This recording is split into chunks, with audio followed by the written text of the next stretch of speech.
שלום לכולם, קוראים לי אלכס ואני באתי ללמד אתכם עברית. So as I said, my name is Alex and I'm here to teach you Hebrew. I first started learning Hebrew at the age of 8. At the age of 9, my family and I relocated to Israel. And I grew up in Israel, absorbed the culture, and went to school, had my young adult life, had my child back in Israel, and I do understand that Hebrew might sound a little bit intimidating because it's so much different. But believe me, this is a beautiful, beautiful language and so much magic behind it.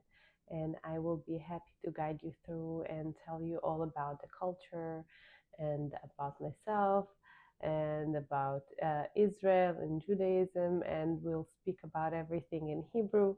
And I am here to help and guide you through your experience of learning Hebrew and gaining your confidence of speaking Hebrew. And I hope you will book and I'll see you there.